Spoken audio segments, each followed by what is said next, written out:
Pay close attention. What you're about to see is Bible prophecy being fulfilled.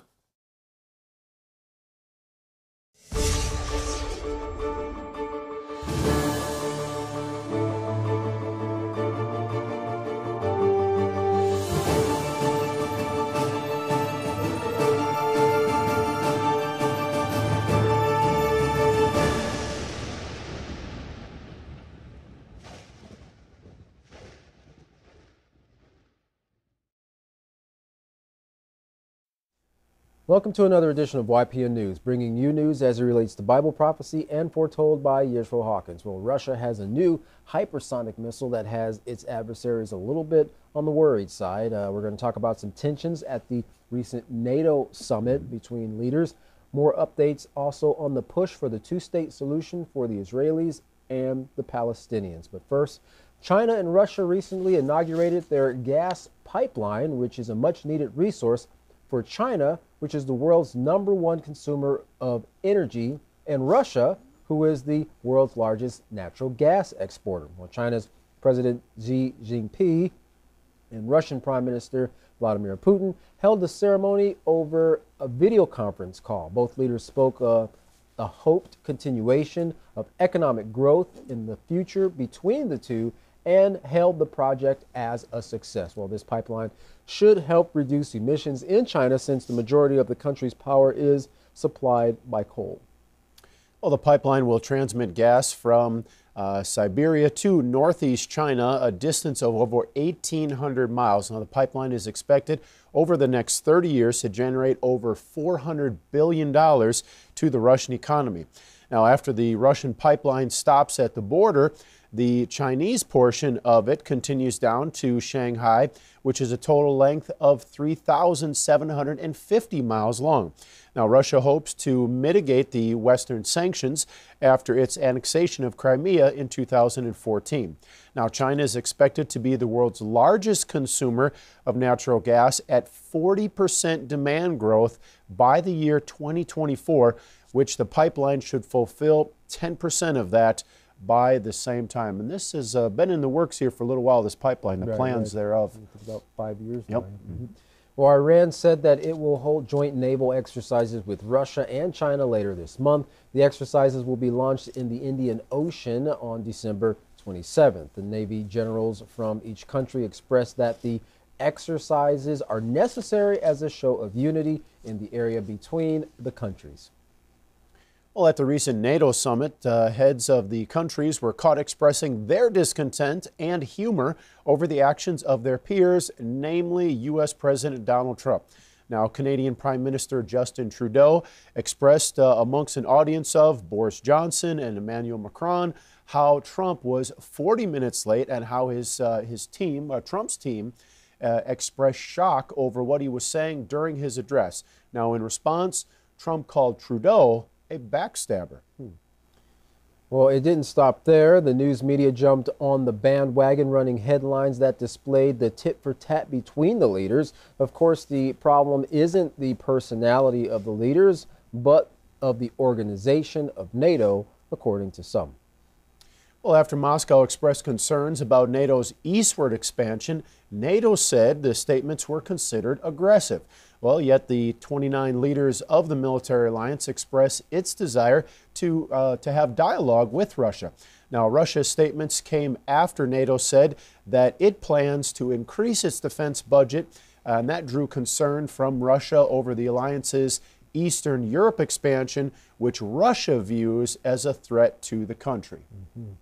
But President Trump met with the Queen of England at Buckingham Palace while attending the NATO summit, where there was no shortage of butting heads and sarcasm as leaders expressed their disdain for one another. In a tense meeting with Francis Macron, President Trump offered Macron some of the captured ISIS fighters at one point. Clearly, it seems like the leaders aren't making evident steps towards peace and unity, but still, even in their meetings, more towards war and disunity. Well, continuing along those lines, we now turn over to Larry McGee, who has more on that NATO meeting there and some of the tit-for-tat that went back and forth between the leaders. Larry, what else took place there at this summit? though one might be typically inclined to suspect that operations among the world's highest levels of leadership would be void of the sorts of childish, catty, and jealous-hearted behaviors associated with blue-collar life, the truth is actually much different, as can be seen regularly now in the public bickering among the world's leaders. The latest bout featured the U.S. against France, where President Trump offered correction to France's President Macron for making remarks that he believes were nasty and disrespectful. In a subsequent public meeting where the two sat side by side, President Trump called out the French leader for ISIS recruits coming from his country and slammed Mr. Macron's following response as a political non-answer. Canada's leader, Justin Trudeau, who recently received bad press for backbiting at the NATO summit, also had his turn in the hot seat, where President Trump was quick to mention what he believes is Canada's negligible contribution to NATO. More than anything, the North Atlantic Treaty Organization is supposed to represent military cooperation. One of the main focuses of that cooperation and its biggest competitor is Orthodox Russia, who recently announced plans to take its warfighting capabilities into the heavens. Have a listen at this clip of a speech recently delivered by President Putin. Военно-политическое руководство США вообще открыто рассматривает космическое пространство в качестве театра военных действий. И, соответственно, планируют там боевые операции.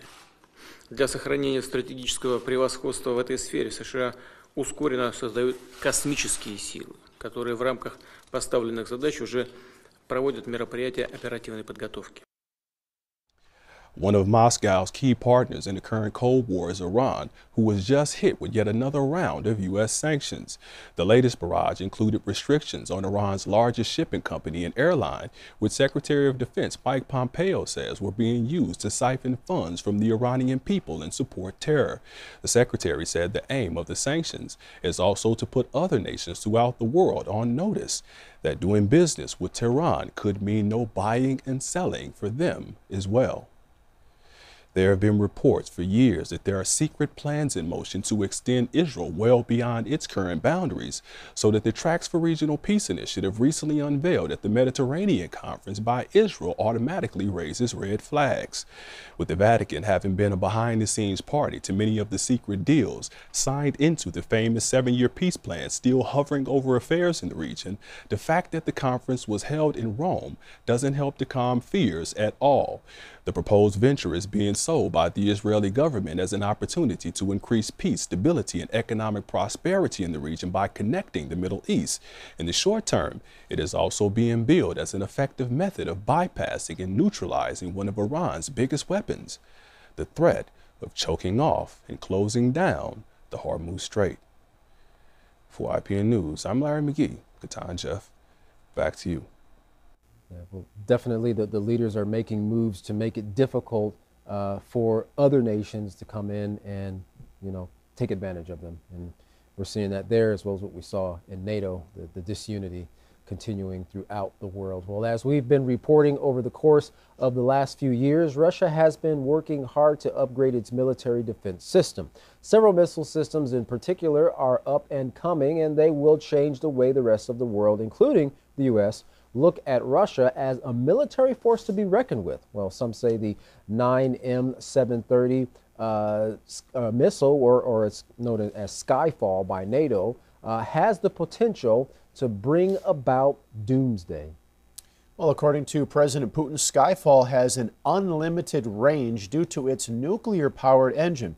Now, once the rocket is launched the standard way, the nuclear engine takes over, absorbing air into a chamber, and then it superheats in the nuclear reactor, basically producing an unlimited source of energy. That must be some pretty extraordinary technology right there. Oh yeah, no doubt. This efficient fueling method also allows the missile to travel at 3 times the speed of sound, or Mach 3, which is 3,700 kilometers per hour. At Mach 3, a missile could easily fly from Moscow to New York in 1 hour. Now compare that to a commercial jet, which would take 9 hours. So there is virtually no match for such cruise missiles flying close to the ground. It is extremely difficult for ground-based radar to detect them until they are only a few kilometers away.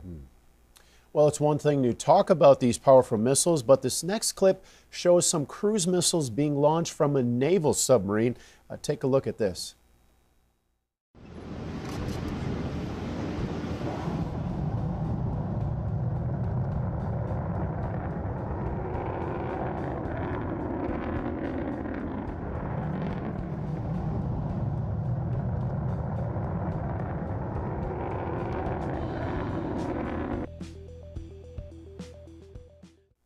Well, the ocean's a big place, so you can get pretty close to your enemy from a submarine standpoint and launch that missile and reach its target very quickly.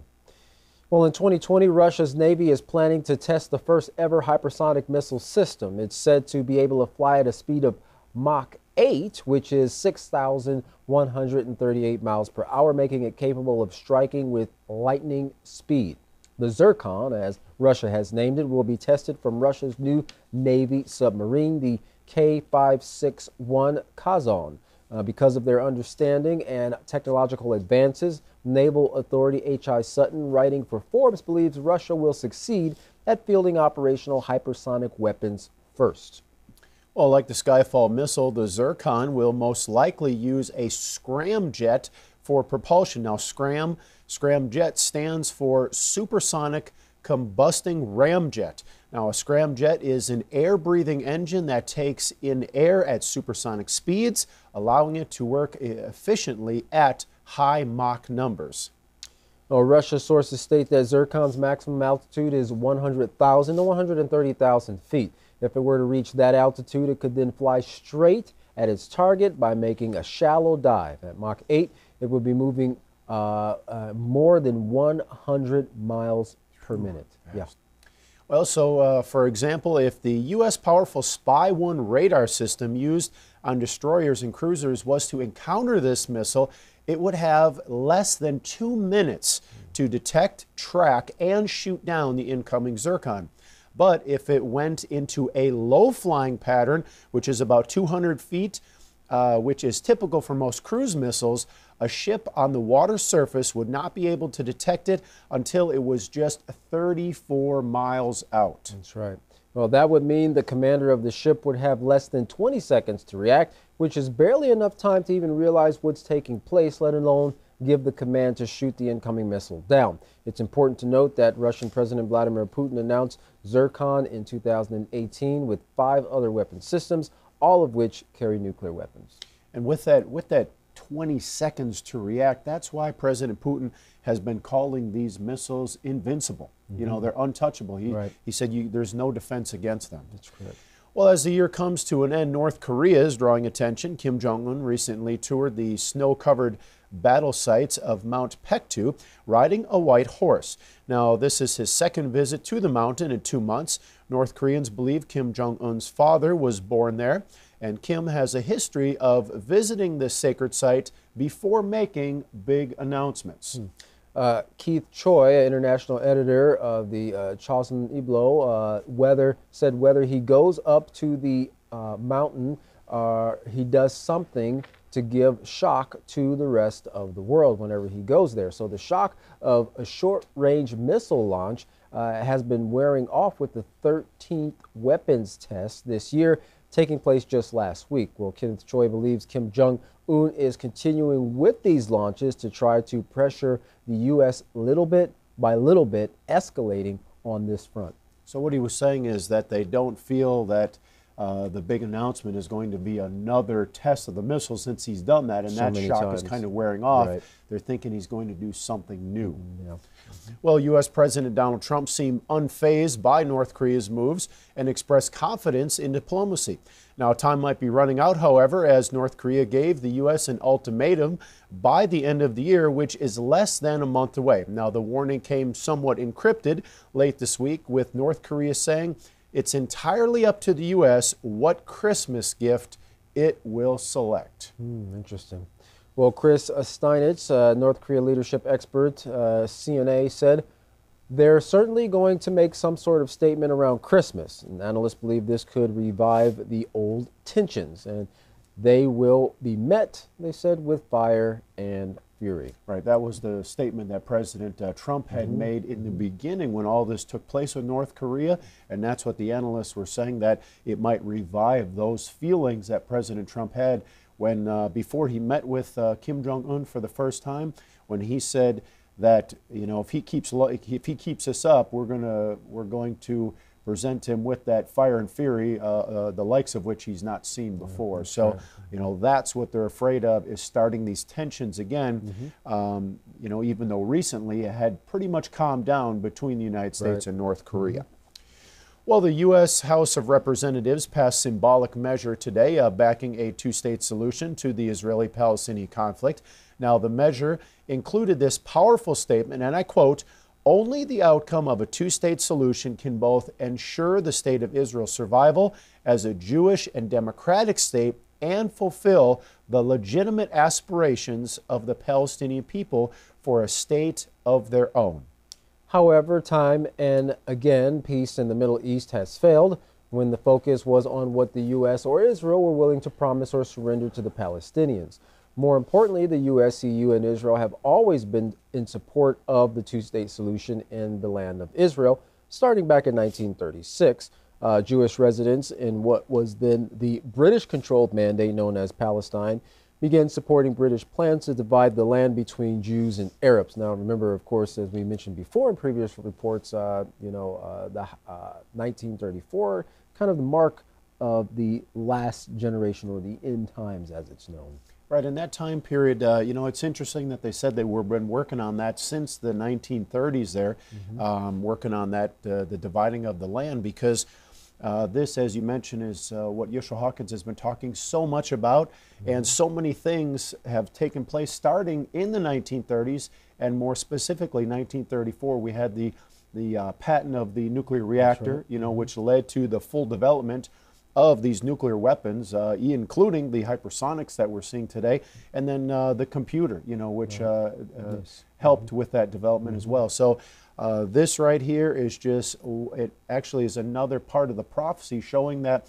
what Yeshua Hawkins is saying about these last days and how everything is advancing from that time period is exactly according to Bible prophecy. That's right. People might try to think, and even some of the leaders, and we reported before on people building these million-dollar bunkers underneath ground, under the ground or underground, to escape what they're fearing are going to be the imminent nuclear wars.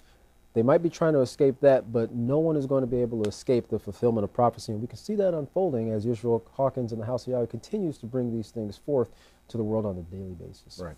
Well, if you'd like to learn more about these stories, you can contact the House of Yahweh. And when you do, don't forget to request your free copy of the monthly newsletter and Prophetic Word magazine. Here's how. To contact the House of Yahweh, you can write them at the House of Yahweh, P.O. Box 2498, Abilene, Texas 79604. You can call them at 1-800-613-9494. You can visit them on any of their websites by going to Yahweh.com, YeshuaHawkins.com, or Yahweh'sBranch.com. You can also visit our website by going to YPNnews.com. You can email the House of Yahweh at info@Yahweh.com. And for all calls outside the United States, please dial the number on your screen. And again, we remind you to look into the free online programs that will aid you in the study of the Holy Scriptures, the Yisrael Says and Ask Yisrael programs. You can find those by merely going to YisraelSays.com and AskYisrael.com. Well, you're going to want to grab your Holy Scriptures and a pencil and something to write on. Up next is Yeshua Hawkins with another exciting message. From all of us here at YPN News, I'm Jeffrey Heimerman. And I'm Katan Alexander. Thanks for watching.